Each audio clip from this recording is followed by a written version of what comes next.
The day before the company's transfer application deadline, I discovered a transfer application, indicating that I was about to be relocated to a branch office thousands of miles away. The applicant was Dean Lin, my workplace mentor and also my boyfriend. A chill ran down my spine as I shakily dialed his number. He said casually, "Oh, Sia submitted it for me. She said it was just a joke. You can just cancel the application yourself." Sia, that intern who insisted on calling Dean Lin her master.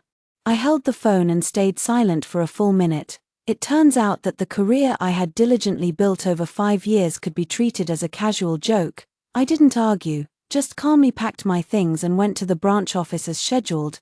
Dean Lin, however, panicked. "Didn't I tell you to cancel the application?" "You didn't cancel it." When I found out my position had been transferred to a branch office thousands of miles away, I froze in front of my computer.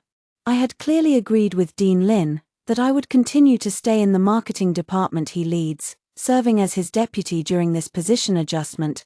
That was the career path we had planned 3 years ago. But now, the system shows that I will be transferred to the Guangzhou branch. If I hadn't checked in time, I wouldn't even have had the chance to cancel it. I took a deep breath and dialed Dean Lin's number. He answered carelessly, as if talking about something trivial. "Well, Sia said it was just a joke to see if you could notice before the transfer deadline. Now the deadline hasn't passed yet, so remember to cancel your application." Dean Lin said it with an air of nonchalance. I gripped the phone, my voice hoarse. "So, you think this is just a small matter? Are you getting serious again?" Dean Lin began to sound impatient. "Is it really that big of a deal? Just cancel it. Sia is just being lively and playing around with you."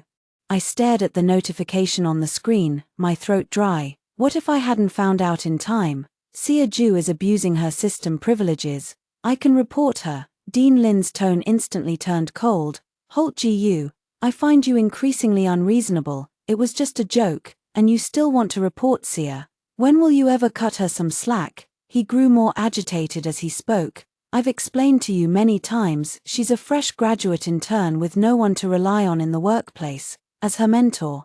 What's wrong with me giving her a little extra care? If you want to complain, then complain about me too." The phone was abruptly hung up. I was speechless for a moment. I felt as if all the blood in my body had frozen. From campus to the workplace, I have known Dean Lin for 7 years and have been with him for 5. He is my boyfriend and also my career mentor. I think back to when I first entered the workplace, when I almost messed up an important project. He stayed up all night with me to revise the plan, his eyes focused and determined. I also thought back to that year's annual party. I was being harassed by someone who had too much to drink, and he gripped the person's wrist until they begged for mercy and apologized with such intensity. Then, he draped his coat over my shoulders. He asked me with the utmost tenderness if I would be his girlfriend. For 5 years, I had long grown accustomed to having him by my side. Everyone said we were a perfect match, made for each other. We had even met each other's parents and reached the stage of discussing marriage. Everything should have gone smoothly. But now, staring at the screen in front of me, all it would take is a simple click of the mouse to withdraw that application. Yet I think of those words. Just a joke. A heavy weariness suddenly welled up from the depths of my heart. I was suddenly overwhelmed with exhaustion. President Fu flew to the U.S. that very night. After a moment of distraction, someone knocked on the door. I looked up, and it was Sia Ju. She was standing at the door, smiling at me. "Halt," she said, her voice soft and gentle. "I just finished reporting to Mr. Lin, and he seemed really down. He said he wanted to go out for a drink with me. I came to ask if it's okay for me to accompany him." She spoke directly. Her wording could even be considered polite. Yet the glee in her eyes was impossible to hide. For the better part of the year, she had always acted this way in front of me, playing the part of humility, hiding her discontent, yet unable to suppress that little bit of smugness. I watched her quietly, puzzled in my heart. When did Dean Lin change? Why would he favor such a girl, who seems so affected in every way? At first, Dean Lin strongly dislikes Sia Ju. He says she is frivolous and unreliable, and won't make it through the probation period, until one time, during an important client reception. Dean Lin suddenly developed acute stomach problems. I was on a business trip in another city at the time. I heard that Sia Ju was crying with tears streaming down like pear blossoms. She took care of Dean Lin tirelessly in the hospital for 2 whole days without rest. After this incident, Dean Lin's attitude toward Sia Ju changed. Later on, they grew increasingly close. Sia Ju directly acknowledged Dean Lin as her master. In the end, everyone found out. Dean Lin gained a goddaughter, and I, jokingly called by everyone, the Empress. Every time I hear such jokes, I always turn cold-faced. But Dean Lin doesn't mind at all. He just smiles and pinches my cheek. What Empress or not, don't listen to their nonsense. I only love you. But now, can he still guarantee that it's me he loves? I curl my lips, looking at Sia Ju with sarcasm. She still smiles like that. Holt, are you unhappy? Before the words had even finished, Dean Lin had already strode closer. Sia, didn't I ask you to wait for me in the conference room? Why did you come here? I just wasn't sure if I should agree to your proposal. Sia Ju's fingers twisted together nervously, as if afraid of angering him. So I wanted to hear Holt's opinion. Dean Lin's expression immediately softened. Do I need someone else's permission to want you to keep me company?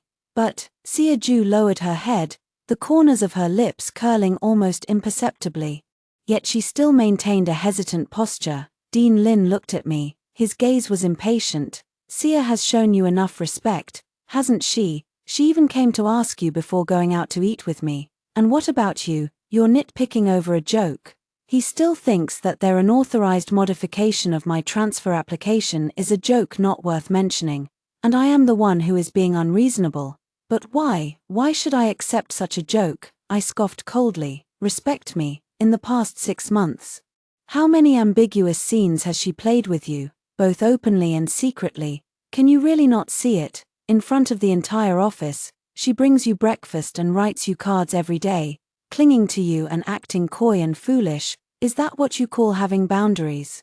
She stubbornly insists on calling you her master. She doesn't feel awkward about it, but it makes everyone else sick to watch. You really can't see through this hypocritical act at all. Sia Ju's face turned pale, her shoulders began to tremble slightly, and tears fell. Dean Lin's face darkened completely. Holt Gu, how did you become so aggressive all of a sudden? He suddenly let out a scornful laugh, his tone dripping with sarcasm. With the way you are.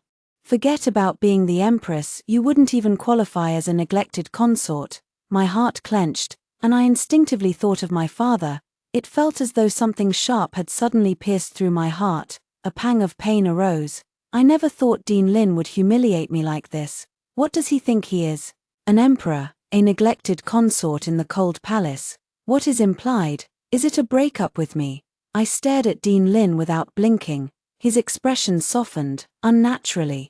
He averted his gaze from me first. I knew he felt the same as I did. I thought of the times we spent together day and night. All these years, we are each other's support. Never have we hurt each other. But this time, Dean Lin has truly changed. His heart has completely leaned towards Sia Ju. Sia is sensible and won't take it to heart. Just give her a simple apology, and this will be over. Just this one sentence. All the trust and intimacy built over the past 5 years suddenly collapsed. I calmly shook my head. Impossible. Dean Lin's tone suddenly turned cold and stern. Holt Gu, are you really going to be like this? I was slightly taken aback. What have I done? Everything he's saying now feels utterly absurd to me. Suddenly, all desire to argue vanished. I've always been like this. After saying that, I turned around and slammed the door with a bang. Sitting at my workstation, once again, I found myself staring blankly at the job adjustment system. Only 1 hour left. 1 hour later, my transfer application is completely irreversible now. I am about to leave this city I've lived in for so long and move to Guangzhou, but I still haven't cancelled it. I just silently stared for a long while, then began searching for everything about the Guangzhou branch, unconsciously. The final deadline for the job transfer arrived. Watching the application status on the screen change to locked, I let out a soft sigh. So, leaving Dean Lin, wasn't that scary after all, even. There is also a sense of lightness, as if a weight has been lifted. The phone screen lights up. It's my best friend, Su Man. She sends several messages in a row, clearly furious. Holt, I ran into your boyfriend. Dean Lin, and that Sia Ju, with a bunch of people from their department, they're going wild. And now they're egging him on to drink a cross-cup toast with Sia Ju. Damn it, that girl is practically glued to him. Immediately after, a video was sent over. The screen shakes. The lighting is ambiguous. Dean Lin is surrounded by people in the booth, his tie loose, a smile on his face. Sia Ju is right next to him, her cheeks flushed. Amid the teasing, she shyly lowers her head but shows no intention of moving away. A voice shouted out, "General Lin, rules are rules. If you lose, you either choose a lady to drink a toast with, or you have to call manager GU right now and have her come pick you up. Choose one." Ha ha ha, that's right, make the call. Let's see if manager GU will give you that face. The atmosphere reached its peak. Everyone knows we're having a fight, watching the commotion and not minding if it gets bigger. Hearing this, Sia Ju looked up at him, her eyes filled with hope. Dean Lin frowned, seemingly a bit annoyed by the noise. He was silent for a few seconds. Still, he took out his phone. Sia Ju's face instantly turned pale. On the other end, his voice was stiff. "I was a bit too angry just now, but I've calmed down. Come over and apologize to Sia in person, and I'll pretend what just happened never occurred." I stayed silent. Dean Lin's patience quickly ran out. "Speak up. Is it really that hard for you to lower your head?" Dean Lin, "I'll apologize only if you die." "Fine, Holt GU, you've got backbone." Dean Lin's anger was completely ignited. "Then just listen on the phone as I share a toast with someone else." I hung up the phone directly. At the same time, Suman's new video flooded in. The scene was a mess. It was Dean Lin who smashed the wine glass. Sia Ju's voice trembled, tears on the verge of falling. "Mr. Lin, we're not playing anymore. Please don't be angry." "Who said I'm not playing?" Dean Lin suddenly looked up, his sharp gaze piercing toward the direction of the camera. He had long since noticed Suman. "What are you hiding from? Keep filming. Let your good sister see clearly who I, Dean Lin, am kissing right now." He suddenly grabbed Sia Ju by the back of her neck. Amid the gasps of the crowd, he kissed her fiercely. "See this?" My heart still inevitably tightened, but that stinging pain came and went quickly. I turned off the video, continue with the unfinished work at hand. After a long while, I sent a message to Suman, "Come with me tomorrow to buy some light clothes. The weather in Guangzhou is hot." After all this time, could my father still wait? Dean Lin and I have completely fallen into a Cold War. Before the Cold War, the last message he sent me was, "Did you cancel the job application? None of your business. You will definitely cancel it. We've been together for 5 years. You can't leave me. Holt GU, you must apologize to Sia. I won't say another word to you until you apologize to her." I blocked him directly. 3 days before leaving for Guangzhou, Dean Lin's assistant suddenly came to see me, bringing an invitation along. "Manager GU, Mr. Lin is hosting a celebration banquet tonight. Your attendance is highly requested." Unable to decline, I had no choice but to go, but there are still some doubts. Why is Dean Lin holding a celebration banquet at this time? The moment I stepped into the banquet hall, I understood. It turns out it's a double celebration. Sia Ju stood at the door, beaming with a radiant smile. Upon seeing me, she warmly said, "Holt, you're finally here. Please come in. Today's banquet is co-hosted by me and President Lin." She spoke cheerfully. "Today is my official promotion day. So I begged President Lin to move his celebration banquet to today so we could share in the festive spirit." I was somewhat speechless, but she didn't say anything more. Breaking up is something everyone tacitly agrees upon. I no longer have any extra emotions about this kind of showing off. I found a spot in the corner to sit, just wanting to quietly wait to leave. Dean Lin, however, came over. He paces back and forth in front of me, in an irritated tone. "Holt GU, what are you hiding here for? Go to the main table." I refuse. Dean Lin takes a deep breath, suppressing his displeasure. "You've had me blocked for 10 days, and you're still not over it. Do you really have to embarrass me on an occasion like this?" I remained silent. He almost gritted his teeth and whispered, "At which banquet have you not sat by my side? Is it really worth making such a fuss over such a small matter?" His voice drew the attention of others. Seeing this, several colleagues hurriedly stepped in to smooth things over, half persuading and half pulling me to the main table. Dean Lin's expression softened slightly. There was still an empty seat reserved beside him. Before long, Sia Ju arrived gracefully, radiant and dazzling.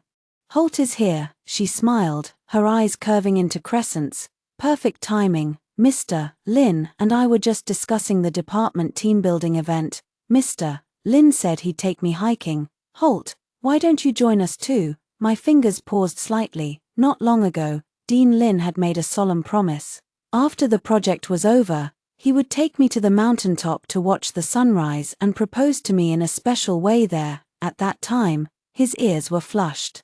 And his tone was uncharacteristically nervous and earnest. Now, my heart still races out of rhythm, but it's because of a wave of nausea churning in my stomach. I remember, that night, in the bar video, the clip of them intimately embracing and kissing. "You all go ahead. I'm very busy with the handover of my follow-up work and can't get away." I picked up my wine glass, my gaze calm and unruffled. Sia Ju's eyes instantly lit up, and the corners of his mouth almost stretched to his ears.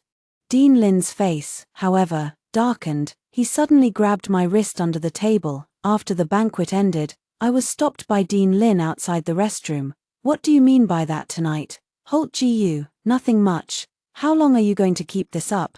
The transfer matter has already been cancelled. Sia also said she was going to tell you that day. You just found out first. Even if you hadn't, she would have reminded you. Is that true?" "I don't believe it.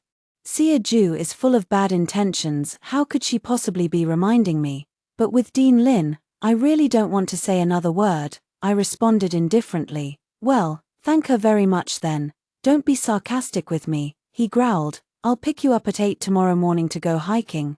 I promised you that a long time ago." After saying that, he left angrily. 8 o'clock the next day, I stood by the window, watching the two of them downstairs, all geared up and ready to go. Dean Lin called me. I hung up immediately. "Holt Gu, if you keep acting like this," he yelled in my direction, "since you insist on being this way, I will never take you out again." After shouting, he turned and left with Sia Ju. My social media feed was flooded with their mountain climbing photos all weekend. Taking newcomers to experience the outdoors, perseverance is the first lesson in the workplace. The mountain path is tough. When it's time to lend a hand, you have to lend a hand. The view from the mountaintop is beautiful, but it's no match for the smiles of those around you. Youth is invincible. Under every post, there are likes from colleagues and meaningful comments. Why is it Sia this time? Where's manager Gu? The queen's position is in jeopardy.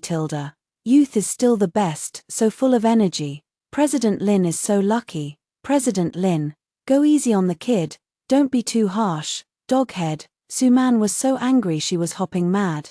Shoving her phone screen right in front of me. That scumbag is definitely doing it on purpose. He's deliberately trying to disgust you. Disgusting. I feel no inner turmoil, and even find it somewhat laughable. The registration day arrived as scheduled. The plane landed, and a humid, hot wind rushed to meet me, carrying a scent entirely different from the north. Early in the morning, I was adjusting to the excessively bright southern sunlight when my mom called. "Holt. Dean Lin came to the house early this morning, insisting that you're still avoiding him. What's going on with you two?" My heart skipped a beat. Oh no, I had planned to break the news of the breakup to my mom gradually. I didn't expect Dean Lin to cause trouble. My mom's voice was full of confusion. "I told him you had already left yesterday, but he just wouldn't believe it and insisted on going upstairs to look for you." The background noise on the other end of the phone was chaotic, and I could faintly hear Dean Lin's anxious and impatient voice. "Auntie, please don't cover for her. Tell her to stop making a scene. Doesn't she know what day it is today? No matter how upset she is, she can't delay important matters." My mother explained. "Dean Lin, Holt really has left. I was the one who saw her off at the airport yesterday." "Yesterday, the airport?" Dean Lin's voice suddenly halted, filled with unexpected shock. What was she doing at the airport? Wasn't it a job transfer? My mother's voice grew even more puzzled. "She was going to report to the Guangzhou branch. Didn't you know?" On the other end of the phone, there was a sudden, deathly silence. Only the sound of Dean Lin's abruptly heavy, disbelieving breaths could be heard, as if someone had grabbed him by the throat. I didn't listen any further and calmly hung up the phone. I quickly took out my phone to search for flights to the U.S. My new job has begun. After the initial discomfort, I began to enjoy the southern wind, the southern trees, and even a flower falling in the south. People always have to adapt to their environment. For many years, I always revolved around Dean Lin. Now, I am all alone, in an unfamiliar city. I am taking steps toward a brand new life. But Dean Lin showed up. He stopped me in the corridor of the branch office, with dark circles under his eyes and a reddened gaze. Why? He gritted his teeth, trying hard not to let his lips tremble. I sighed and walked past him. He grabbed my hand with all his strength, his voice hoarse and strained. Just because Sia Ju made a joke with you, you're going to treat me like this? Yes, I gaze at him, just as I have for the past 5 years, only this time, without any emotion. Yes, I'm petty and can't take a joke. I give Dean Lin an explanation. His teeth chattered. Halt Gu, you can't do this. You know I can't live without you. I only see Sia Ju as a disciple. Kissing her at the bar was just to save face. Posting all those photos of hiking with her on social media was just to make you see and get jealous. His nose tingled with bitterness, his voice growing hoarser. You're so cruel, giving me a fatal blow without a word. Why didn't you just cancel the application? Was that joke really that serious? I looked at him quietly, then shook my head. All right, that joke actually wasn't serious. Dean Lin froze, staring at me intently. I asked him a question. Do you remember where I was when you and Sia Ju went to KTV during that important project half a year ago? In the company lobby. You must have been there, waiting for me, right? Dean Lin was very clever. It was my fault. I shouldn't have gone to the KTV that night. I should have gone to find you. I remained silent for a long time, then slowly pushed his hand away. Dean Lin. That night, President Wang came back. Dean Lin froze all over, visibly worried, and pulled me into a tight embrace. Did he harass you? Yes, I was waiting for you in the lobby, and President Wang forcibly pulled me into the elevator. He kept touching my hand over and over and humiliating me with every word. I smiled, as if talking about something trivial. He scolded me for pretending to be aloof, saying that drinking with clients is expected. The smell of alcohol on him was foul, and the fear in my heart was deep. Upon hearing this, Dean Lin began to tremble all over, his pupils contracted repeatedly, his fists clenched tightly again and again, like a beast on the verge of madness. I looked up at him, my gaze lifeless. That night, I was truly terrified. And you, with your eyes closed, resting, leaning against Sia Ju, slept soundly, missing my 11 calls. Dean Lin let out a pained, low growl. He suddenly punched the wall beside him, his teeth gritted in fury. I sniffled. But it's okay, I'm fine now, never been better. Let's part ways here. Thanks Sia Ju for me, I accept her joke. And I really like Guangzhou. After all, they never belonged to me. I don't know when Dean Lin left. In short, he didn't bother me anymore. A week later, a colleague told me that General Manager Wang's company had its cooperation qualification revoked. It was said to be involved in irregular practices. I immediately realized it was Dean Lin who did it. He is very clever and knows how to vent his anger while still achieving his goals. I didn't pay too much attention to it. I just focused on enjoying my new job. During the National Day holiday, I went back home for a visit. I unexpectedly ran into Sia Ju right at my doorstep. She came specifically to wait for me. I locked eyes with her, and the usual smugness in her gaze was gone, replaced only by jealousy and resentment. Halt Gu, you've won. Dean Lin refuses to let me stay by his side any longer. She spoke with bitterness. I really can't understand what it is about you that attracts Dean Lin. Are you prettier than me? Are you younger than me? Are you better at acting cute than me? She stepped closer, staring at me intently. You're inferior to me in every way. You only won because you met Dean Lin earlier. I grew irritated. What are you blabbering about? Transfer 20,000 to me. Sia Ju was taken aback, then sneered. You're so smug. Too bad you went to Guangzhou, while I'm still in Dean Lin's department. So what if he loves you? A 2,000-kilometer distance is enough to breed countless cracks. While I have the advantage of proximity, it's still anyone's game who will win in the end. She's declaring war. I'm so annoyed by what I'm hearing. I turned around and left. He's all yours. Go ahead, check into a hotel with Dean Lin. I'll cover the room fee. Sia-ju was taken aback once more. From the shadows of the corner, a gaunt figure emerged. Dean Lin, with his unkempt beard and dull eyes, bore no resemblance to the elite professional he once was. I stopped and looked at him calmly. Sia-ju, however, was flustered, smoothing her hair while forcing a smile. Dean Lin, you're here too. I was just passing by. Get out. Dean Lin's voice was low and restrained. Tears welled up in Sia-ju's eyes as she cried and went to hug Dean Lin. Dean Lin, I'm sorry, I shouldn't have come to see Holt Ji-yu without permission, but I couldn't help it. Why am I not as good as her? Why? I said, get out. Sia-ju walked away, looking utterly dejected. Dean Lin stared at me, unable to speak for a long time. I simply went back into the room, and only then did he speak. Holt Ji-yu, I plan to resign and go to Guangzhou to find a job. I want to win you back. I remained silent. Dean Lin forced a smile. I know I made a huge mistake, so I'm ready to atone for it.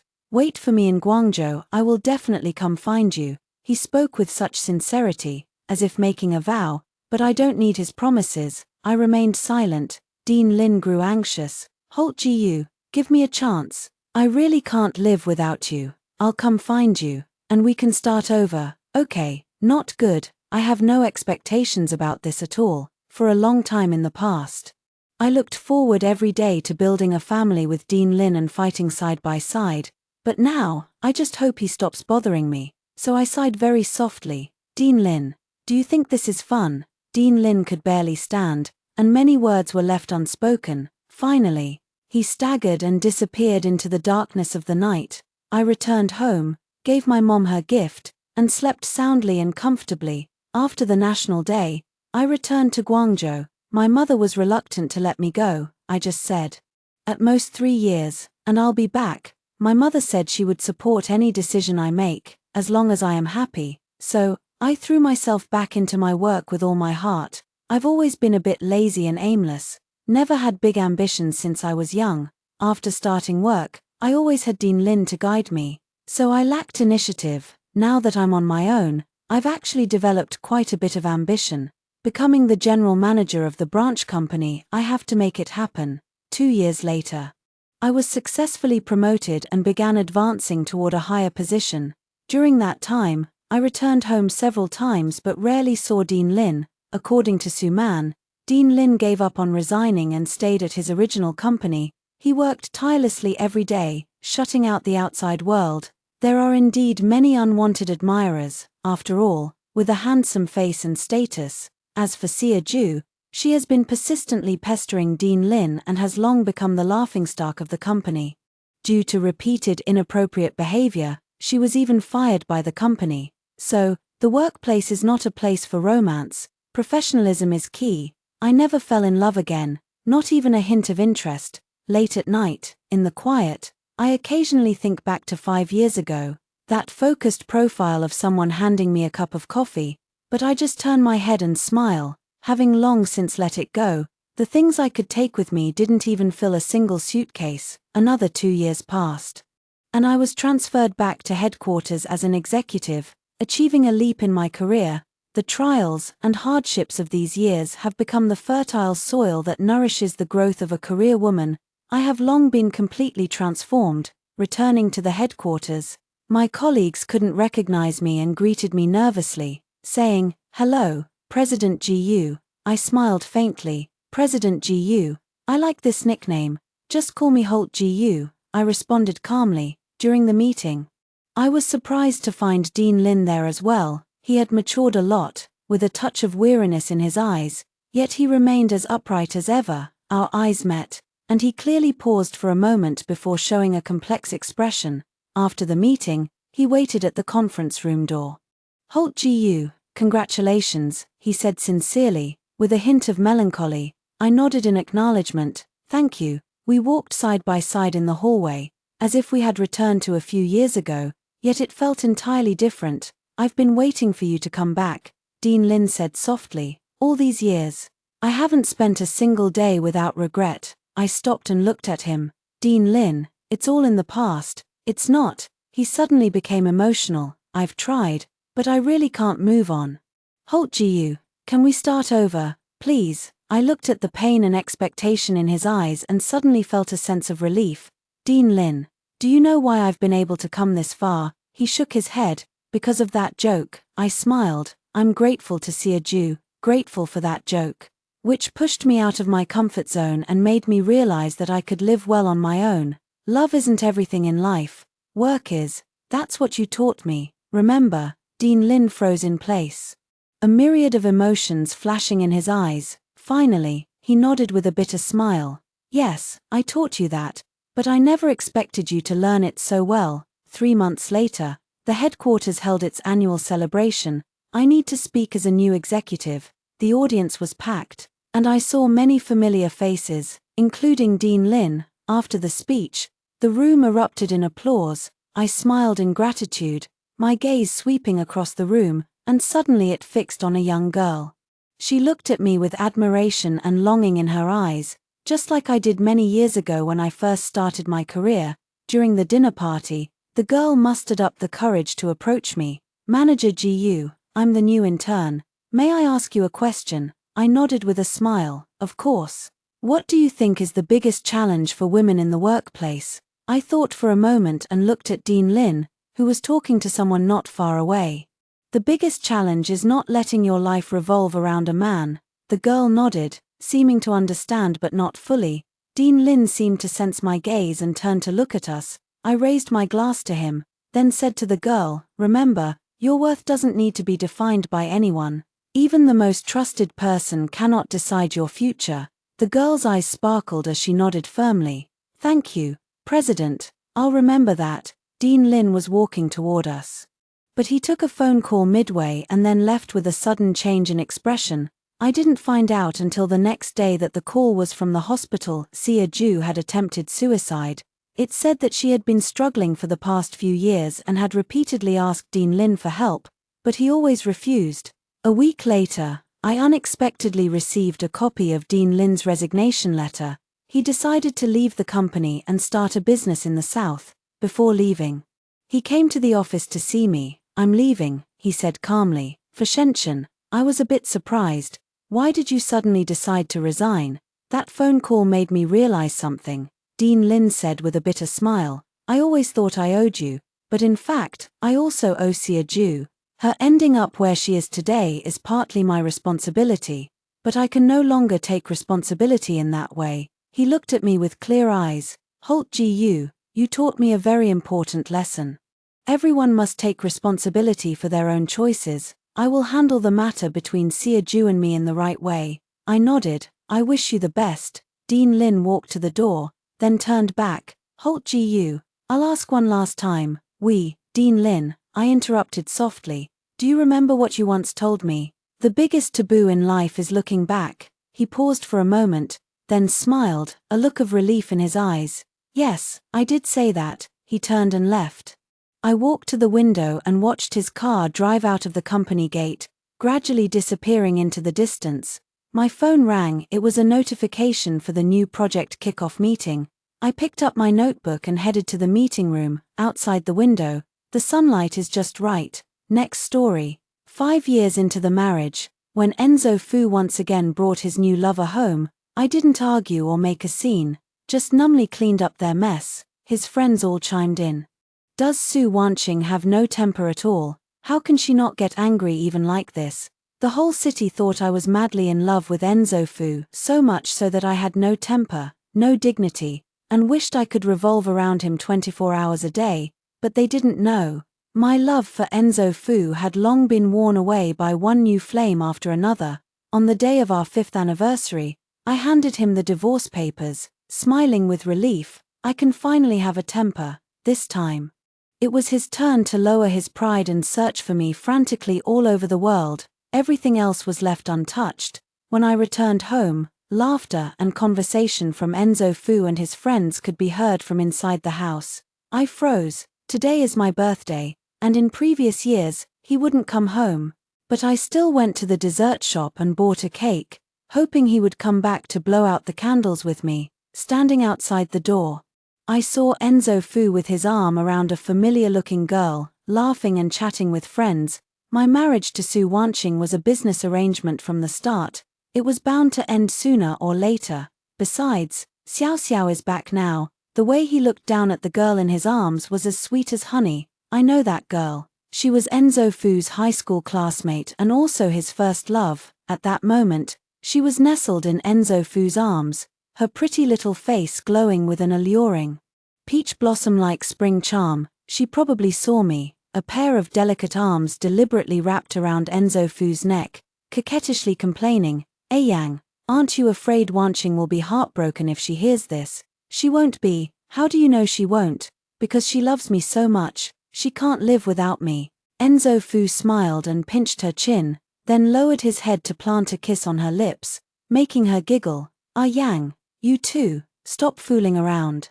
Someone whispered a reminder and glanced toward me at the door. Everyone turned to look at me in unison. There is sympathy, there is pity, but more than anything, there is schadenfreude, someone deliberately said with a smile. Wanqing, don't take it to heart, Yang and Xiao Xiao were just joking. I gently tightened the cake knot in my hand.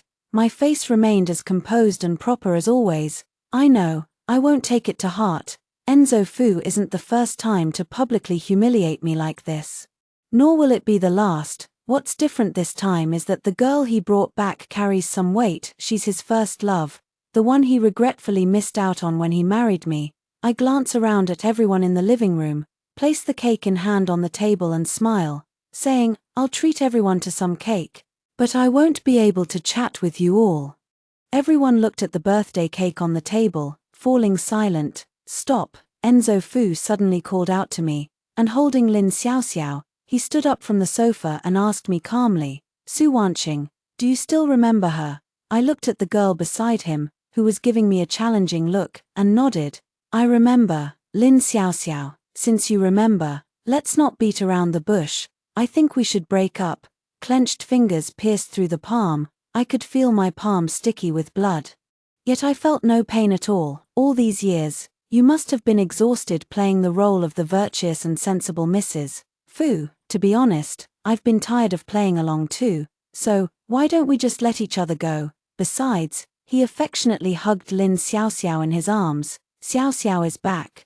I don't want to miss her like I did before. 5 years of marriage, only to be met with the words let each other go. It felt as if countless needles were pricking my heart, a dense, lingering pain. I nodded numbly. All right. Enzo Fu seemed not to expect me to agree so readily, a flicker of surprise crossing his face. The next second, the cup in his hand was crushed by him. Ah Yang, Lin Xiaoxiao tenderly took his bleeding finger and placed it in her mouth. I calmly watched the ambiguous scene before me. With a turn of my steps, I headed toward the door. Behind, the crowd became lively again. Someone deliberately asked, is Miss Su really angry this time? So what if you're angry? Once the anger fades, won't you still have to obediently come back and lick your wounds? Exactly. I bet she'll come back within 3 days at most. 3 days is too long. I bet 1 day. Ah Yang, what about you? Enzo Fu glanced at the distant figure outside the door and coldly remarked, I bet 3 hours, haha. It seems Yang still knows her best. The weather, which had been fairly clear, suddenly, it began to rain. The cold rain poured down from above, soaking my body and jolting my mind awake. The 3 hours Enzo Fu mentioned were indeed my limit. It has always been that way. Otherwise, why would he be so confident? Standing under the eaves with my arms tightly crossed, I couldn't find a place to go. Echoing repeatedly in my mind were the scenes of all these years I spent with Enzo Fu. The Su and Fu families were originally old friends. Enzo Fu and I were even betrothed to each other by our elders at a very young age. Since we lived close by as children, we always played together and went to school together. Sometimes, when we were tired from playing, we would even sleep in the same bed. Enzo Fu treated me like a little sister, doting on me, protecting me, and indulging all my joys and sorrows. Such a wonderful bond. When did it start to drift apart? Did it start from the day I confessed to him, or did it start from the day of our wedding? That day, Enzo Fu was caught and brought back to the wedding venue by the Fu family elders. Not daring to upset Grandpa Fu, who has a heart condition, he vented his anger on me, coldly pinching my chin with his fingers and scolding me. Su Wanqing, are you so desperate that you have to marry me? You'd better not regret this. Right after the wedding, he immediately took his new lover abroad to attend a major fashion show. 5 years into the marriage, he made me regret it. Turning me into a laughingstock in our social circle, he changes women as often as he changes clothes. He spends lavishly on all kinds of women, taking them on trips around the world, yet he never even spares a glance for me, his lawfully wedded wife. The melodious ringtone of my phone snapped me back to reality. I numbly took out my phone and answered the call. Mrs. Fu's cold words mingled with the sound of rain. Su Wanqing, get back to the old house right now, as domineering as ever. I knew all too well what awaited me, but still, I stepped into the old house within the time limit set by Mrs. Fu. Mrs. Fu is a strong and proud woman. She completely disregarded my dignity, throwing a stack of photos hard at my face and scolding, Su Wanqing, you are utterly useless. My face stung with a burning pain. I looked down at the ground. Dozens of photos, all showing Enzo Fu holding Lin Xiaoxiao, laughing and chatting as they entered the wedding room. The scenes were so warm. As if they were the real couple. As Mrs. Fu, not only can you not keep your husband in check, but you also let such awful photos be taken. Do you even care about the Fu family's reputation? Mrs. Fu is a person who cares about saving face. Even though it was clearly her son's mistake, she insisted on blaming me. It has been like this for 5 years. I have long been used to it. In the past, I would usually lower my head and apologize to her, promising to keep a better eye on Enzo Fu next time to prevent him from misbehaving outside. But this time, I decided to look her straight in the eye for once. Mom, all these years, Yang has never forgotten Lin Xiaoxiao for a single day. Every woman he's been with has been chosen because they resemble Lin Xiaoxiao. If he can't marry Lin Xiaoxiao, he won't let this go. Mrs. Fu narrowed her eyes slightly. What are you trying to say? I'm saying, give me $1 million. And I'll step aside for them. $1 million would cover my father's medical expenses for the next 3 years.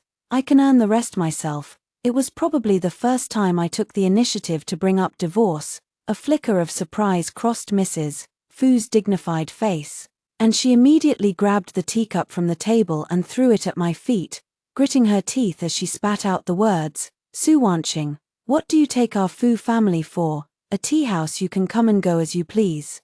That's just how Mrs. Fu is. Once she's made up her mind, no one can change it, just like how she clearly doesn't like me, yet insists on not allowing me to divorce Enzo Fu. I walked out of the study. I went back to the bedroom to change out of my rain-soaked clothes, but as soon as I entered, Enzo Fu grabbed my wrist, raising my hands and pinning them against the door. He was tall and long-legged, and I was trapped within his imposing figure, under the dim light. The mockery in his eyes was almost overflowing. So, Mrs. Fu, was my bet right? He pressed my hands firmly with one hand, glanced at the steel watch on his wrist with the other, his tone brimming with confidence. 2 hours and 50 minutes, not even 3 hours. I closed my eyes. Enzo Fu, I admit defeat.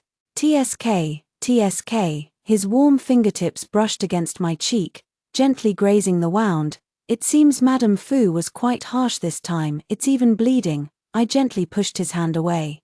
He was displeased. He forcibly turned my face back toward him. What kind of attitude is this? Mrs. Fu, shouldn't you be comforting me properly after losing? What his sweet talk means, only the two of us know. Yes, he doesn't love me. In fact, he hates me to the core, but when he's in the mood, he'll hold me tightly all night, calling my name over and over again. I just have to refuse. He would then bring up my status as Mrs. Fu, telling me it's a wife's duty. Only at such times would he acknowledge me as his wife. Believing I should coax him and comply with him, Enzo Fu lowered his head and bit my shoulder. I gasped in pain. I whispered pleadingly, Enzo Fu, I'm not feeling well today. I got caught in the rain earlier and haven't changed my clothes. Right now, I just feel dizzy, like I'm about to get a fever. Didn't we agree not to divorce?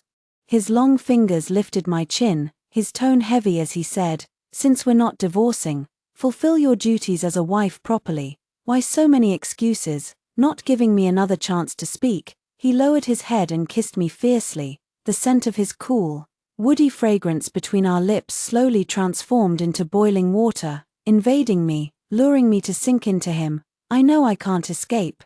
Yet, in the brief moment he loosened his grip, I resisted and said, "Enzo Fu, you can go find Lin Xiaoxiao. Doesn't he love her? Doesn't he want to marry her? Why did you have to come back and be intimate with me on the day she returned to the country?" My understanding, yet it only led to him pushing his luck with his advances. He lifted my body onto his waist, his scorching breath brushing past my ear. "Mrs. Fu is so good at tattling. How would I dare, me, tattling?" Those photos were clearly taken by paparazzi and then presented to Mrs. Fu to extort money. Enzo Fu looks so refined and gentle. His body is strong, and his powerful hands grip my waist tightly. I could only cling desperately to his shoulders to barely keep myself from falling. At the critical moment of the game, his phone rang. Lin Xiaoxiao's delicate voice came through. "Yang, can you come keep me company? I'm a little scared in the new house." Enzo Fu glanced down at me. After less than a second of hesitation, he rolled off me, picked up his clothes from the floor, and said softly, "I'll be right there." He finally left. But I felt so miserable that I didn't want to move at all. The next day when I woke up, the space beside the pillow was, as always, empty. Enzo Fu had told me more than once that he could fulfill his husbandly duties by sleeping with me, but he would never sleep beside me. When I struggled to get out of bed, I felt completely dazed. I realized I had a fever when I touched my forehead, and it was quite high. I was about to buy some fever-reducing medicine to take. I opened my phone and saw countless missed calls, along with dozens of messages. All of them were from my mother. No concern, no greetings, only helpless shouts. "Su Wanqing, your dad is about to be gone. Su Wanqing, where the hell have you gone? Su Wanqing, answer my call." I didn't have time to take my medicine and hurriedly tied it up before leaving the Fu family's old residence to rush to the hospital. Inside the VIP ward, my mother was anxiously pacing back and forth in the room. And behind her lay my father, who had been lying quietly for 7 years. On the way here, I already contacted the doctor and learned that Mrs. Fu had my father's special medication stopped with just one word last night. As expected, bringing up divorce is a taboo in Mrs. Fu's eyes. My momentary impulse has caused trouble. My mother must hate me for it. She saw me come in and immediately slapped my right cheek, which was already cut by the photo. Accompanying it were her cold words, "Su Wanqing, if your father dies, I'll make you pay with your life." She put all her strength into that slap. I fell to the ground, looking at my mother's face, twisted with anger and resentment. I couldn't help but recall how my father used to lift me high into the air when I was little, saying I was the best gift heaven had given him. My mother, standing nearby, laughed gently and scolded him affectionately. "All right, that's enough spinning. You're going to make our daughter dizzy." Yeah, I, too, once had a happy family. I have parents who love me. I have Enzo Fu who dotes on me. But at the age of 16, Enzo Fu left me and went abroad. After I hid in the school campus and cried all night, my father also got into a car accident. I heard that my father had the accident while driving out to look for me. Before my father's accident, my mother was the wealthy wife everyone envied, beautiful, rich, and deeply loved by her husband. After my father's accident, she instantly fell from grace. Not only did she have to take care of my comatose father, but she also had to shoulder the responsibility of managing the household. At just over 40 years old, her hair was already completely grey, and I became the person she hated the most. I don't understand how a mother could hate her own daughter to such an extent, just as I don't understand why Enzo Fu, who had always been so good to me, would suddenly become cold and leave me behind without a word. I was carried to the hospital bed by medical staff. In a daze, I had a dream. In the dream, Enzo Fu gently stroked my swollen cheek with his warm hand. Just like before, call my name in a tender tone, Wanwan. Since I confessed to him at 16 and was rejected, he has never called me by my nickname again. Now, hearing it from his lips again, it feels so distant and unfamiliar. Enzo Fu leaned down and pressed his thin lips against mine, gently sucking. As his unique scent slowly spread between my lips and teeth, this kiss was not as aggressive as last night's. It could even be described as gentle. I suddenly felt a bit afraid that his gentleness was just a fleeting moment, afraid that he would coldly leave me again, just like he did back then, disappearing for many years. In a panic, I grabbed his wrist tightly, my eyes opened, staring straight into his eyes. He froze for a moment. And the hand that was caressing my cheek stiffened noticeably. Drowsiness made my reactions a bit slow. My gaze was fixed blankly on that incredibly beautiful hand. After a long moment, I softly called out, "Yang." The man snapped back to reality, his expression darkening slightly.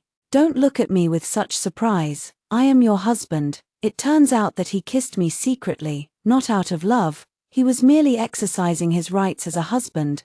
My heart felt as if it had been pricked by a needle. The dense pain almost filled the entire chest cavity. I was powerless to resist, nor did I bother to resist, letting him kiss and plunder me as he pleased. Yet, after a while, he himself grew bored and tossed out a remark, "How dull, come without a trace, leave without a shadow," very much like his style. When I finished packing my suitcase and was about to go downstairs, I don't know how long I slept. I woke up the next morning. The voice of the nurse reached my ears. "Didn't they say online that young Master Fu hates his arranged marriage wife? It doesn't seem like it. If he really hated her, why would he have stayed by her bedside for a whole day and night? And you know what? I even saw young Master Fu secretly kiss Mrs. Fu several times, the way he looked at her so affectionately." I thought I was watching a romantic drama. An older voice interrupted her. "All right, stop being so nosy and go check if the nutritional porridge is ready. Mrs. Fu will wake up soon." "Oh, okay." The young nurse walked out. Another older nurse finished her work and also turned to leave. I slowly opened my eyes. What greeted me was a room filled with high-end white decor. I had been transferred to a VIP ward. From what the young nurse said, it was Enzo Fu himself who had me moved to the VIP ward. He stayed with me for a full day and night, and he even secretly kissed me several times. So that wasn't a dream last night. He really came. He kissed me so gently. But how could it be? Enzo Fu hates me so much that he doesn't even want to look at me for a second longer. I suddenly remembered something I saw online from a netizen. Why does everyone think young Master Fu hates Su Wanqing?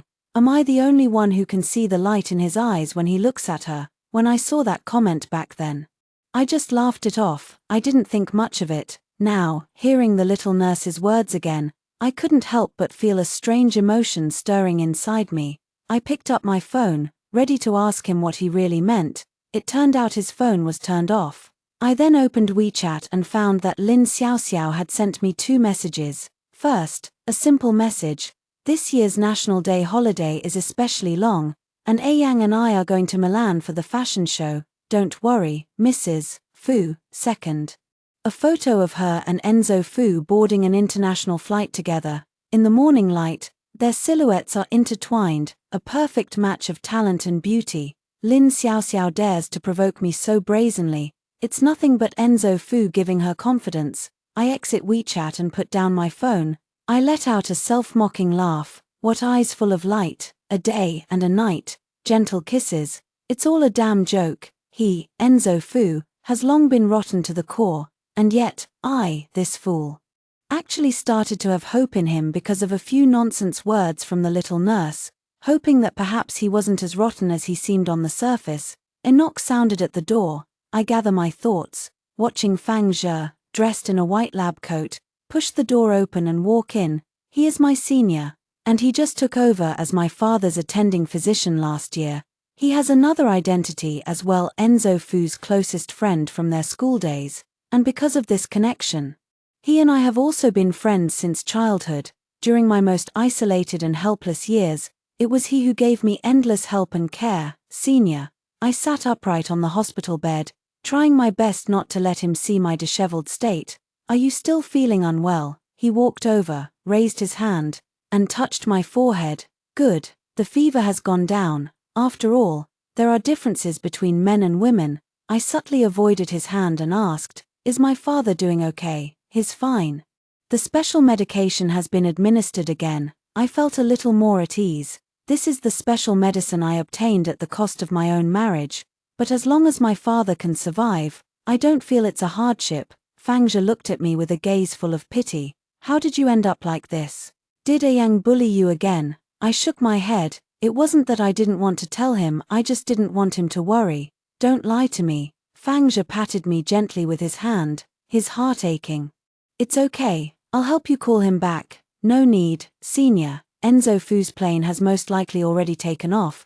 Besides, he won't be coming back. Unexpectedly, the call went through, and Enzo Fu's cold voice came through. Something wrong? Fangja glanced at me and scolded in a hushed tone.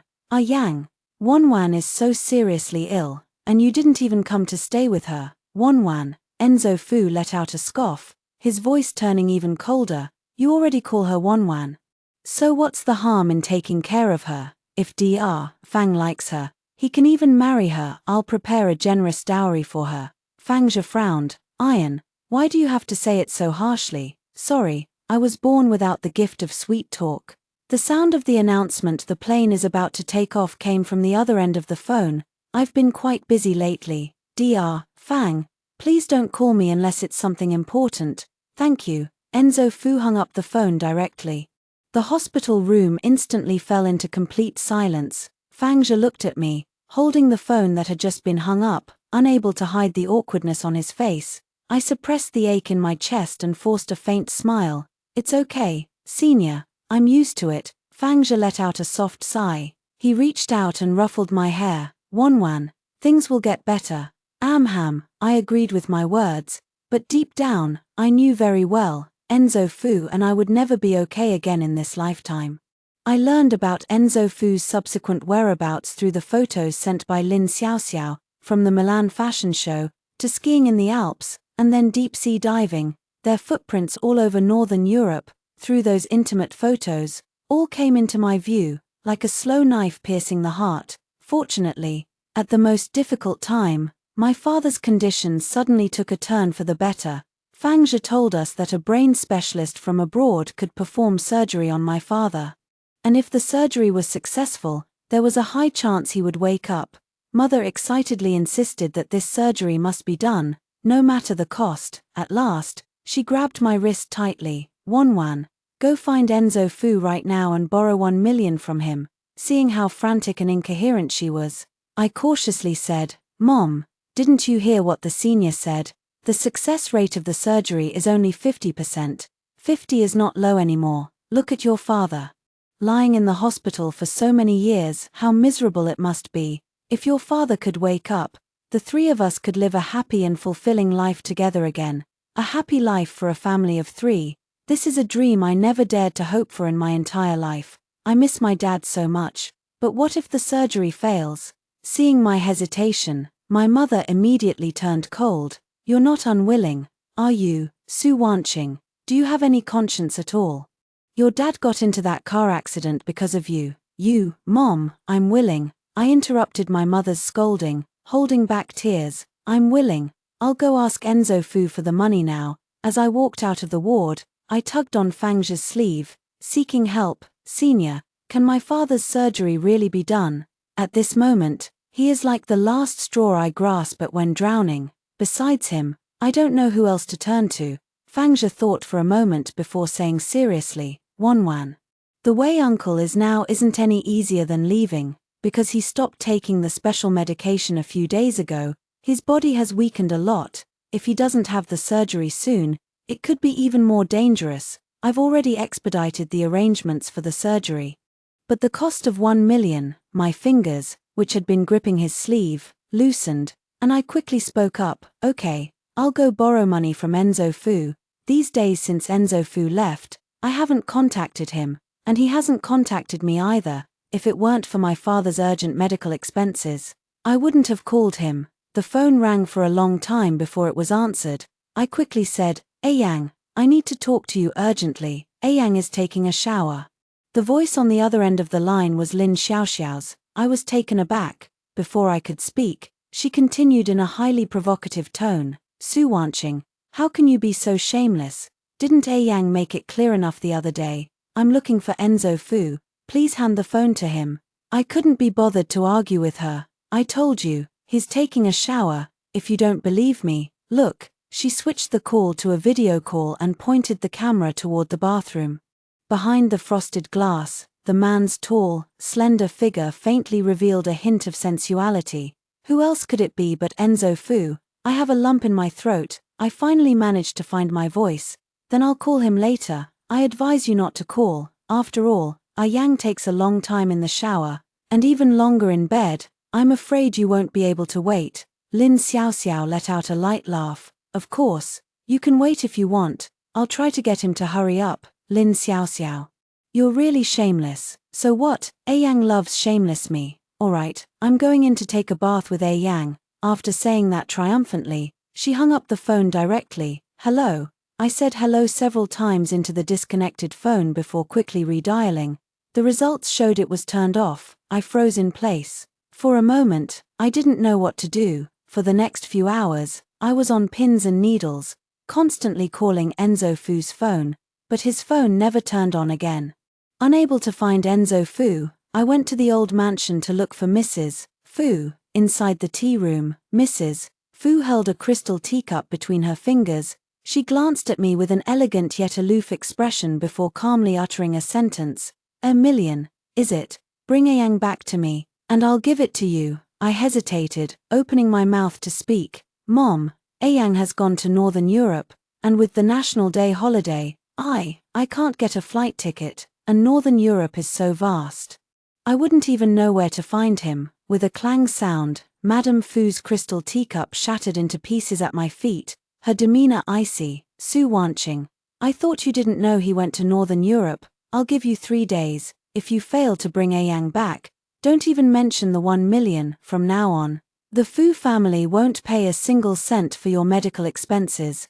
Madame Fu is a woman of principle, even as she kicked me out of the old mansion. She made sure to prepare the flight tickets and Enzo Fu's whereabouts for me. I know Enzo Fu's temperament all too well. Even if I found him, he wouldn't come home with me. But for my father's surgery expenses, I had to grab my documents and rush to the airport overnight, boarding a flight to the city where Enzo Fu was.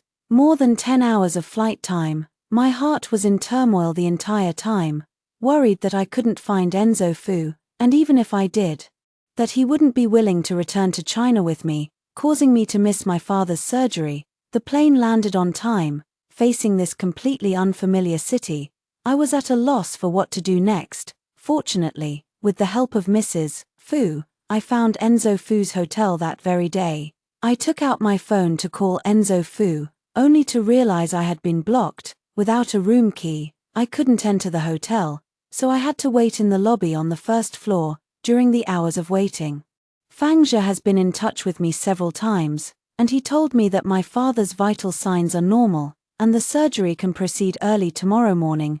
The greater the hope, the more anxious I feel. But Enzo Fu's figure still hasn't appeared. Another 2 hours passed. I finally saw a familiar figure step out of the elevator. It was Lin Xiaoxiao. She was wearing a white dress, with her seaweed-like black hair flowing smoothly over her shoulders. She looked pure, beautiful, and full of energy. I glanced behind her several times, but I didn't see Enzo Fu anywhere. She curled the corner of her lips and walked straight toward me. Her eyes, scrutinizing me, were full of mockery. "Su Wanqing, you're really persistent, chasing after him all the way abroad. Too bad Yang was exhausted last night and can't get up at all. He doesn't want to see you." To show that she wasn't lying, she deliberately pulled open the collar of her shirt a little. Dark red hickeys covered her slender neck. Looking at this arrogant and smug woman before me, I couldn't help but recall how, back in middle school, she had tried so hard to please me in her pursuit of Enzo Fu. I always turned her down, and I tore up the love letters she slipped into Enzo Fu's bike basket right in front of him. Enzo Fu just smiled and ruffled my hair, calling me a jealous little thing.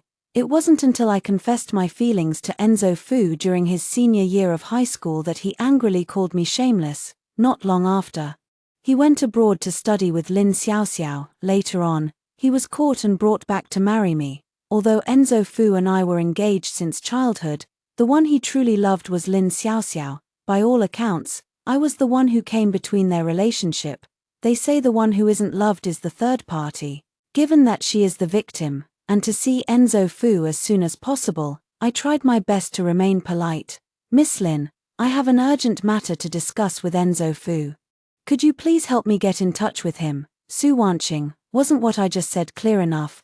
Do I have to grab a broom to chase you away? My dad, you're only good at using your father, that living dead man, to emotionally blackmail A Yang, aren't you? She coldly interrupted me. Su Wanqing, for the position of Mrs. Fu, you've really thrown all shame out the window, like father, like daughter. If he could raise such a despicable daughter, your father doesn't deserve to live. The rest of her words were cut off by the sharp slap I delivered. I looked down at her and spoke each word deliberately. Lin Xiaoxiao, allow me to remind you, those who destroy other people's marriages are even more despicable. Lin Xiaoxiao is not someone to be trifled with. She immediately tried to get up to fight me, but halfway through, her body collapsed back to the ground, and her originally vicious eyes instantly welled up with tears. She covered her cheek and looked at me. Su Wanqing, what good does hitting me do? Even if you kill me, will I love you anymore? This tea-like way of acting gives me a bad premonition.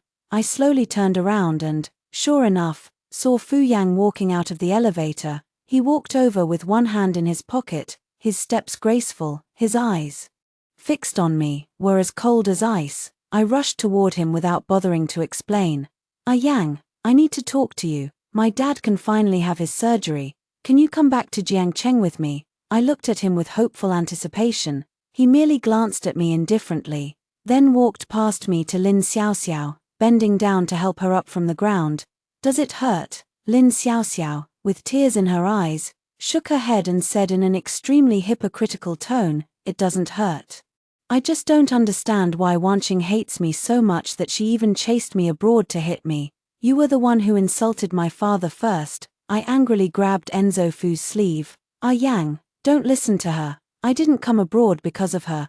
I really have something urgent to discuss with you. Enough. Enzo Fu coldly shook off my hand. Su Wanqing, I don't care why you chased me here, but I don't want to see you for even a second right now, let alone hear another word of your nonsense. After saying that, he lowered his head to look at Lin Xiaoxiao in his arms. Xiaoxiao, let's go. All right. Lin Xiaoxiao nodded obediently, but as she left, she couldn't resist giving me a provocative glance. I suddenly realized, I hurriedly chased after the two of them. Yang, I really need your help. Senior Fang said that if my father doesn't get surgery soon, he could lose his life. Before he could leave, I grabbed the car door and pleaded urgently. My eyes were brimming with tears.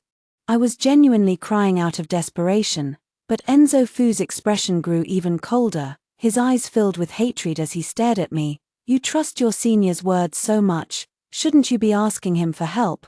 Why come to me? Yang, you're the only one who can help me with this. Mrs. Fu said that as long as I bring you back to the country, she'll cover the surgery expenses for me. The car window slowly rose, pressing against my hands. I panicked, anxiously. She cried out, Ian, please help me. I really need your help. The car slowly started, turned a corner, and drove towards the road. I quickly chased after it. Ian, wait a minute, running too fast. My foot tripped on something. I fell to the ground. I wanted to get up and continue chasing, but the car quickly merged into traffic and soon disappeared into the vast sea of vehicles. I fell back to the ground, my heart aching. I never thought Enzo Fu would hate me so much that he wouldn't even care about my father's life or death. A kind waiter helped me up from the ground. Only then did I realize I had a large bruise on my leg from the fall. The waiter offered to call an ambulance for me, but I politely declined. The itinerary shows that Enzo Fu is attending a cocktail party today. After the cocktail party, he's flying directly to another country. I need to find him before the cocktail party ends and bring him back home. But I couldn't even get into the hotel, so how could I possibly get into someone else's party? I just had to wait, like I waited for them to come out of the hotel during the day. The early winter sky was dark and damp. I dragged my injured leg, limping, and found a bench to sit on. My body was cold, and my heart was even colder. The two cold sensations intertwined, and I shivered instinctively. It was another long wait. From dusk till night, I hugged my cold body. Watching the distinguished guests in the glass room clink glasses and smile, Even among a group of elites, Enzo Fu stood out, with one hand on Lin Xiaoxiao's slender lower back and the other holding a wine glass. He smiled and chatted with people, exuding an air of gentlemanly elegance. A waiter approached him and handed him the note I had asked him to deliver. Enzo Fu took the note and glanced at it, his cold gaze sweeping precisely towards me. I quickly sat up straight. Waving at him with anticipation, however, he crumpled the note into a ball and threw it back to the waiter. From beginning to end, he didn't spare me another glance. Very soon, the waiter returned the note to me, full of apology. Mr. Fu says he doesn't know you, and if you continue to harass him, he will call the police. He doesn't know me. He's even going to call the police. My already sore heart began to throb with pain. I said numbly, "Please tell him again that I will wait until he comes out." I unfolded the note, which read, "Ian, if you don't want to come back to China with me, that's fine. Lend me $1 million, and I'll leave immediately." $1 million is not even as expensive as one of the bags he gave to Lin Xiaoxiao, but he cruelly rejected me. All I asked was for my father to live. Why wouldn't he grant me even such a small wish? I called his number again and again. I sent him message after message, begging him to help me this one time, but he never replied with a single word. Feeling sad, I leaned back in my chair and started to doze off. I had another dream, dreaming of my childhood. Even though both families had cars, Enzo Fu preferred to take me to and from school on his bicycle. In the cold winter, he'd toss his bike under the eaves, then rub my icy little hands, asking if I was cold. I happily said I wasn't cold. Father waved to us from inside the house, urging us to come in quickly and drink his best sweet soup. The sweet soup was warm, warming me all the way to my heart. Father watched us drink with enjoyment, chuckling, "Ian, if you like it, Uncle will make it for you every day from now on." Enzo Fu chuckled. "Really, every day? Really? Then I might as well become Wanwan's live-in son-in-law." Enzo Fu put his arm around my shoulder, smiling brightly. I then pushed him away in annoyance. I'm not marrying you."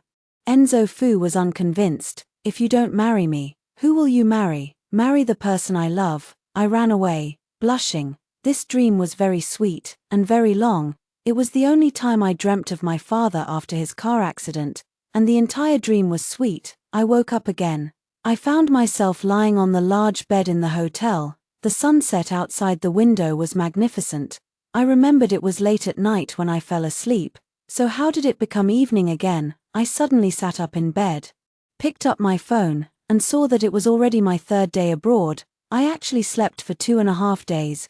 Where's Enzo Fu? Is he still in country? I was about to call him when I suddenly heard the sound of a door opening, followed by a young woman in professional attire walking in. She was Enzo Fu's assistant. Seeing that I was awake, she smiled and said with concern, "Madam, you're finally awake. How did I get here?" I asked impatiently, "Where is Enzo Fu?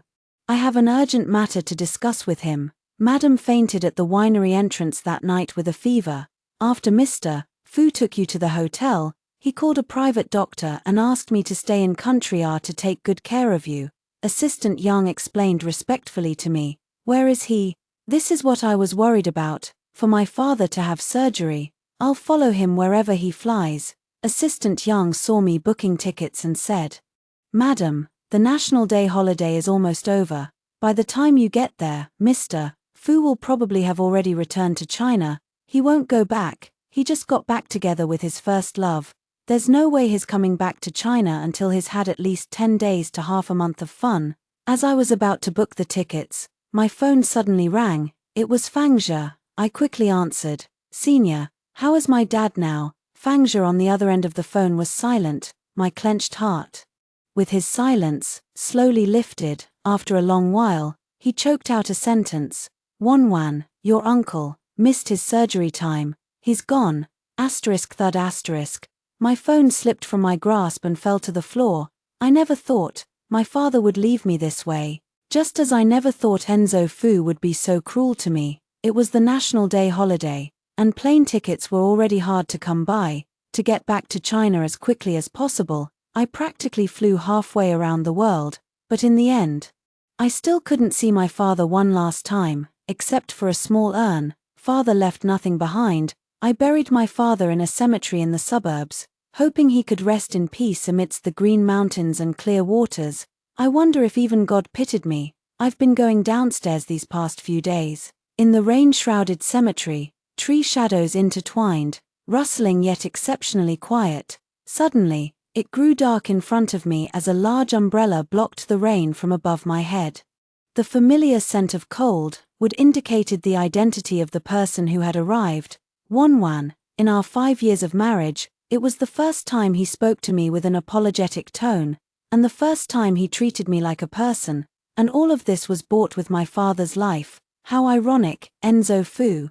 I hate you. I closed my eyes and uttered the words softly. Enzo Fu didn't say a word, just silently took off his trench coat and draped it over me. My icy body gained a trace of his warmth. But I no longer needed it. He pressed one hand on my shoulder, stopping me from shrugging off my trench coat, his voice hoarse. Wanwan, I'm sorry. Suddenly, I found it somewhat amusing.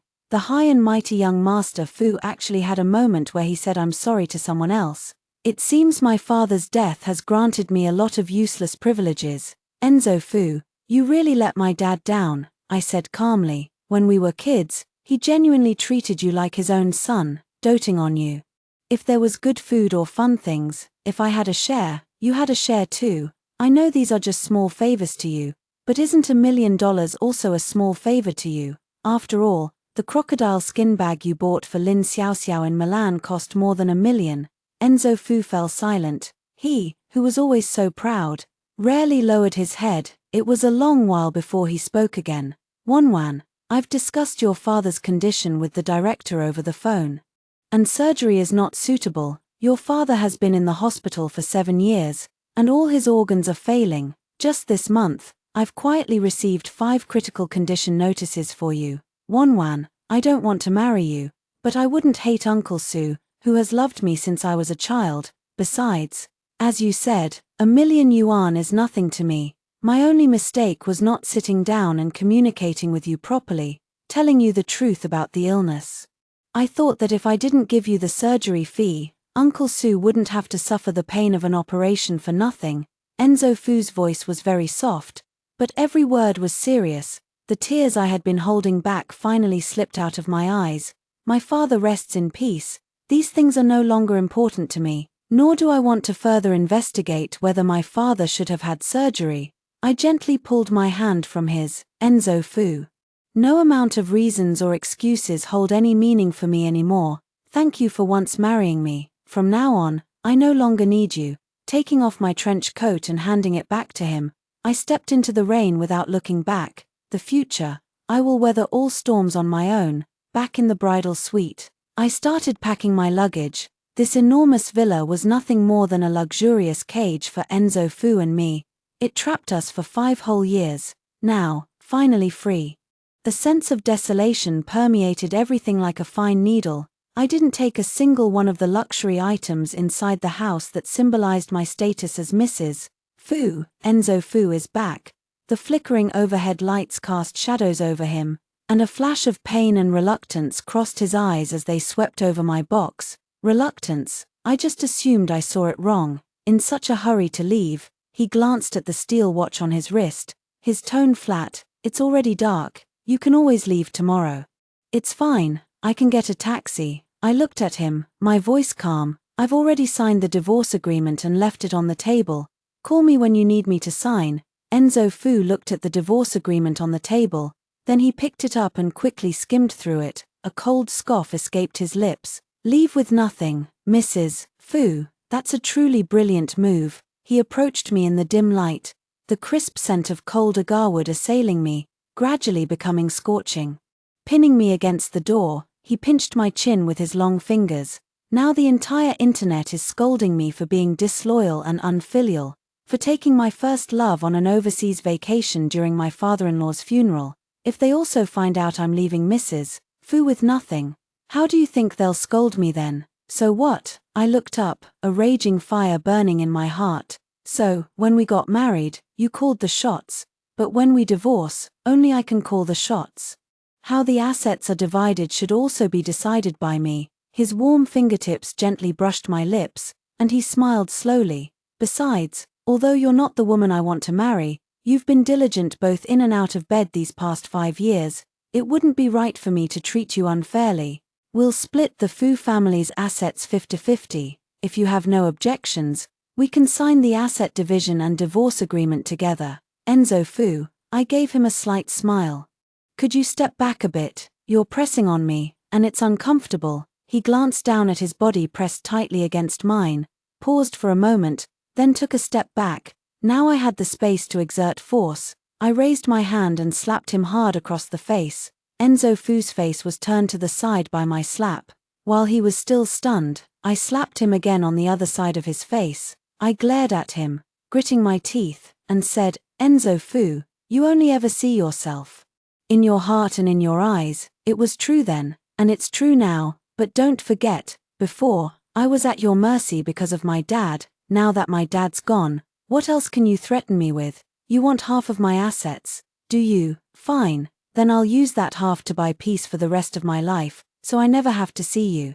You selfish, stinking man. Ever again, ignoring his grim expression, I turned to open the door and leave, but as I pulled it halfway open, he pushed me back behind the door. His long fingers gripped my chin, his hot breath brushed my face, but his voice was as cold as ice. I'm selfish. If I were selfish, I wouldn't be here talking to you about divorce today. Su Wanqing, aren't you the selfish one? Isn't it you who marries for money and leaves when you don't need it? The more he spoke, the angrier he became, and the fingers pinching my jaw tightened. I was in so much pain that I pushed and hit him. Enzo Fu, don't touch me. We're not even divorced yet. Why won't you let me touch you? He asked, furious. I bit my lip, staring at him, and said, because I find you disgusting. Why should he be allowed to spend an entire holiday with other women, and then nonchalantly trap and humiliate me in front of him? But I almost forgot, this man has always been sensitive to stimulation. After a slight pause, he directly clasped the back of my neck, pulled me towards him, and caught his wildly falling deep kiss. He kissed a little madly. It was as if all his anger and dissatisfaction were being unleashed through that kiss. I struggled against him, but he held me even tighter. His anger filled my lips and teeth. In a moment of desperation, I bit down on his lips. He hissed, and his anger instantly took on a bloody edge. His phone rang in the quiet bedroom. He ignored it. It wasn't until the fourth ring that he freed a hand to pull his phone from his pocket. His tone was irritable. Are you done or not? The other end of the phone was silent for half a second. Then Lin Xiaoxiao's voice came through. Enzo Fu, what do you mean? Use me and then discard me, right? Enzo Fu paused, his attitude softening slightly. He said, walking towards the terrace with his phone in hand, I'm a bit busy right now. I'll come find you later. What could you possibly be busy with? Busy trying to please a woman who doesn't love you. Lin Xiaoxiao's voice was so loud that Enzo Fu couldn't muffle it. You're the one who asked me to play along with your act, and now that it's over, you're blaming me for overdoing it and leaving me alone in a foreign country. Are you even a man? Enzo Fu also got angry. I asked you to act, not to block my wife. Your wife? You sound so affectionate. Lin Xiaoxiao sneered. Did she ever treat you as her husband? In Su Wanqing's eyes. You're nothing but an ATM. You shut up. Enzo Fu roared and smashed the phone in his hand. The thick night outside the window was fragmented by the swaying branches, flickering and blurring on him, making his expression change with it. He stood on the balcony for a moment, then he walked in. Seeing me tidying up my clothes, he was no longer as agitated or angry as he had been just now. His handsome brows were filled with the pain of loss, but he quickly became indifferent again. You can take half of the property. Consider it my dowry to you. No need. I opened the door. I walked out without looking back, carrying my suitcase. After my father left, my mother's last bit of faith also collapsed. She threw the family photo, which had always been on the desk, into the fire pit and burned it. The day I returned to the country, when she slapped me out of the house, she was the first to faint. When she woke up, she had forgotten all the past disasters. I only remember those happy moments we once shared. For her, this was a kind of rebirth. However, every time I brought daily necessities to visit her at the nursing home, she would stare behind me and ask, "Where's Ian? Why didn't Ian come back with you?" Yes, Not only had she lost her memory, but her mind had also become muddled. In her memory, Yang and I were still the same bright and happy teenagers from back then, both living beautiful and joyful lives. I didn't dare tell her the truth. So I always made excuses to brush it off. Fortunately, she didn't press for details. When I left the sanatorium, Fangzhe apologized to me countless times for not being able to save my father.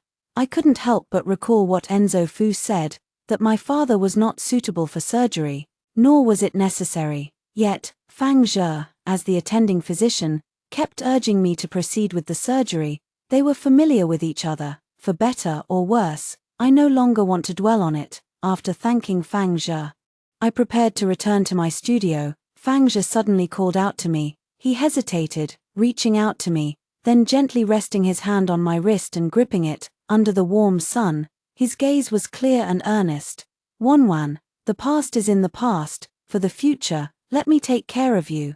It wasn't surprising that he would confess to me. After all, anyone with eyes could see that his care for me over the years was genuine. Regrettably, from my school days, I've always felt a brotherly affection for him, and that hasn't changed. I gently declined his feelings, and in his crestfallen gaze, I cruelly departed. After marrying Enzo Fu, I gave up my beloved painting to play the role of Mrs. Fu. Well, now that I'm divorced, I can finally go back to my old profession and open my studio. Most of those who come to me to learn painting are children. Looking at their innocent and lovely faces, I always find my mood brightening with their company. I don't end up living like a lifeless old woman in her twilight years. One day, after finishing class and leaving the studio, I saw an old lady selling roses at the entrance. Looking at the vibrant pink roses, I couldn't help but remember when Enzo Fu planted a rose bush for me when I was a child. That year, I kept failing my exams and was going through puberty, so I was gloomy all the time. After he tried countless ways to cheer me up, but none worked. One day, he suddenly came to my house with a pot of roses and went straight to the backyard, planting the roses at the base of the wall. Wiping the sweat from his forehead with his sleeve, he told me that no matter what I encountered, he hoped I could be as resilient as a rose. Roses are indeed very resilient. No matter the wind or rain, it doesn't affect their growth and blooming, slowly climbing and covering my entire backyard. I also fell in love with roses because of this. Even though I stopped loving them a long time ago, but I couldn't resist the old lady's persistent persuasion, so I still bought the roses from her. When I arrived at the nursing home with the roses, from afar, I could hear my mother's laughter. Ever since her mental breakdown, although my mother had become more cheerful, it was the first time I'd heard her laugh so happily. I walked in, feeling suspicious. It turned out that Enzo Fu was chatting with her. It had been many days since they last met. He looked thinner and more haggard, completely lacking his usual spirit. It seemed Lin Xiaoxiao hadn't taken good care of him. Their eyes met, and a brief silence fell between them. It was her mother who spoke first. Wanwan, you're back. Ian has been waiting for you for a long time. Waiting for me for what? I walked in, feigning composure. I handed my mother the roses. I just bought these by the roadside.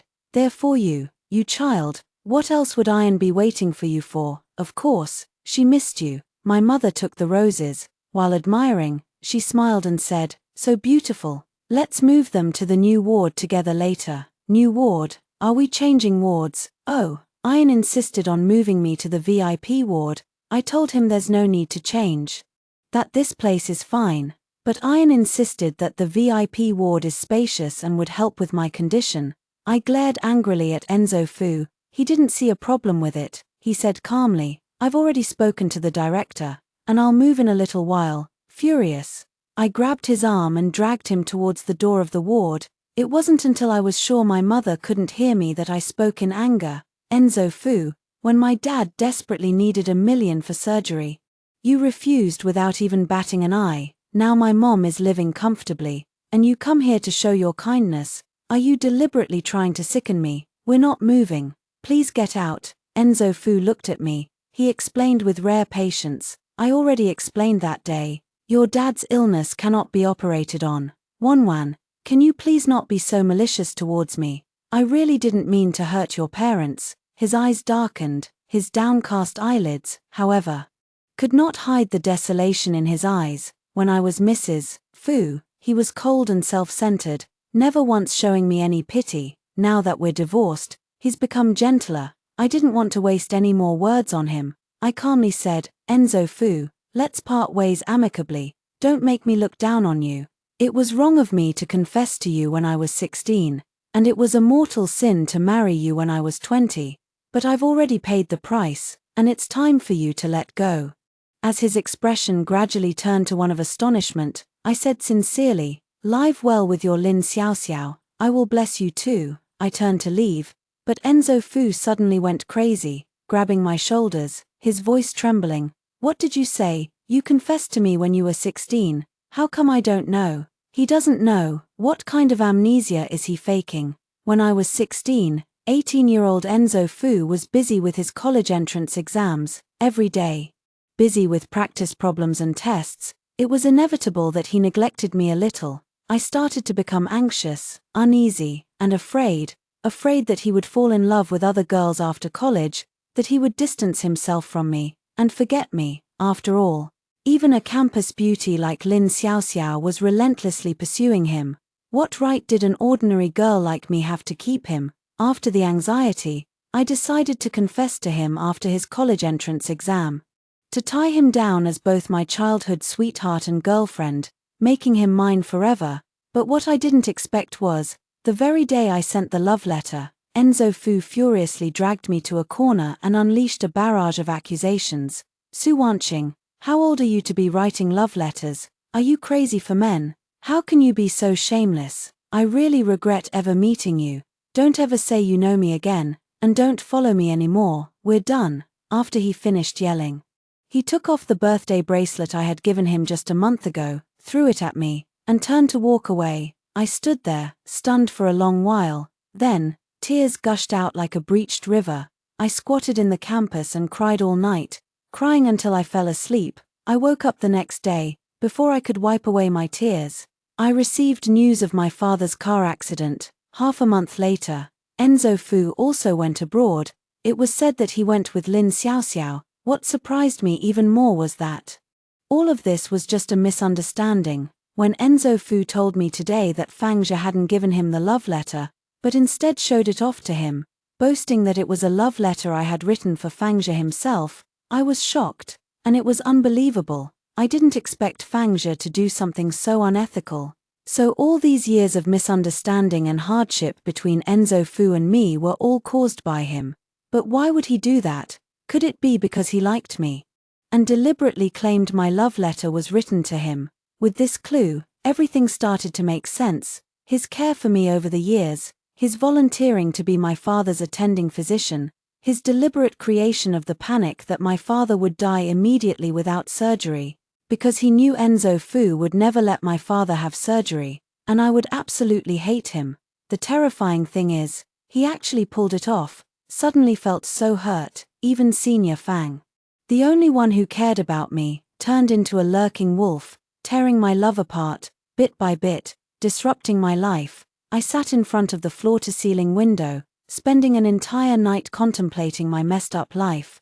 Yet, I thought until dawn, and still couldn't figure out why. I did, however, receive a call from Mrs. Fu. She told me that Enzo Fu was in trouble and hoped I could step in to help him. It turned out that Enzo Fu had gone to Fang Zhe's house overnight and beaten him up. And he hit him particularly hard. After the misunderstanding was cleared up yesterday, Enzo Fu hugged me and cried sadly, apologizing profusely and explaining that he truly didn't know. He thought I was in love with Fang Zhe. He thought I married him purely for medical expenses. He hired countless women to act, to show affection, and even went as far as bringing Lin Xiaoxiao back to China to act, all to drive me away so I could pursue my own happiness. No wonder he got so easily angry whenever I mentioned Fang Zhe all these years. No wonder he wanted to divorce me all the time and even give me half of his fortune as a dowry. He said that the women around him all looked like Lin Xiaoxiao because Lin Xiaoxiao looked like me. Every word was sincere. Every word was touching. Unfortunately, the timing was wrong, and even the most beautiful words of love lost their meaning. It was the first time Mrs. Fu lowered herself to ask me for help.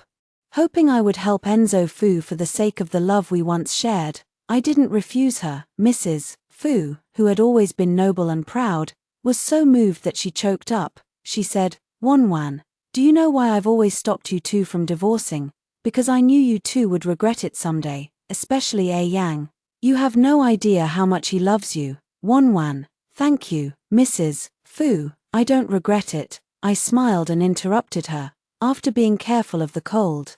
No amount of reasons or excuses would be meaningful. Fangzhe probably also knew how despicable a mistake he had made. "So you avoid me. But why, after destroying my life, can a simple apology and avoiding me erase everything?" I didn't give him a chance to refuse. Forcing my way to him and witnessing him at his most disheveled, he lay in the hospital bed, both hands in casts. His usually refined and elegant face filled with despair and pain. Enzo Fu is quite ruthless. He completely ruined both of his arms. I heard I'll never be able to pick up a scalpel again in this lifetime. He didn't dare to look at me. He struggled to turn his back. Even if it meant his whole body trembled with pain, seeing him in such a miserable state, I didn't hate him as much anymore, and my mood calmed down with it. 1,000 words converged into a single sentence of relief. "Senior. Let's both let each other go." Fangzhe didn't speak.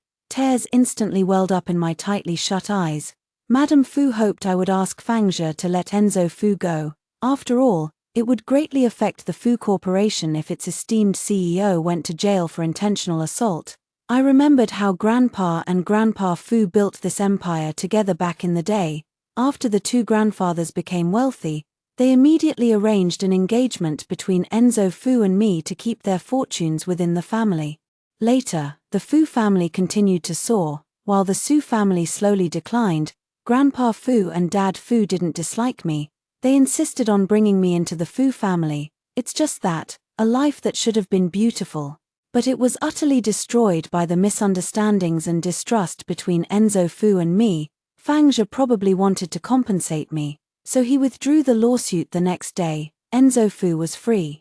The first thing he did after gaining his freedom was to run to my building and hug me tightly. His eyes were red, and his voice trembled slightly. "Wanwan, how about I give you my life, as long as you can come back and continue to be my Mrs. Fu?" I leaned into his embrace, but my heart was as still as water.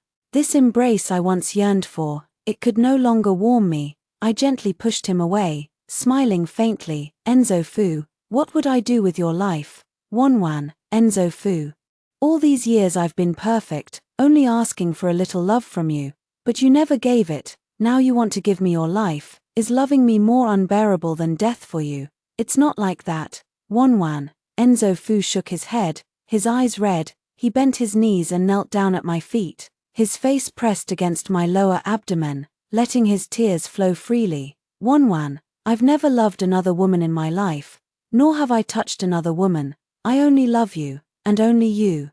I'm willing to give you all my love, to give you my life. Please, give me another chance." "Okay, Wanwan, it's obvious," but I still went to the dessert shop and bought a cake, hoping he would come back to blow out the candles with me. This love is a pity. Belated affection is cheaper than grass. A miss is a miss. And no matter how profound the declaration, it means nothing to me now. "Enzo Fu." I looked down at him seriously. "But I stopped loving you a long time ago." Enzo Fu froze. He stared at me. The eyes, beneath the tears, were slowly giving birth to despair. I chose to ignore it. I pushed him away and left without looking back. Loving him was too exhausting. In this life, I don't plan on looking back. The end.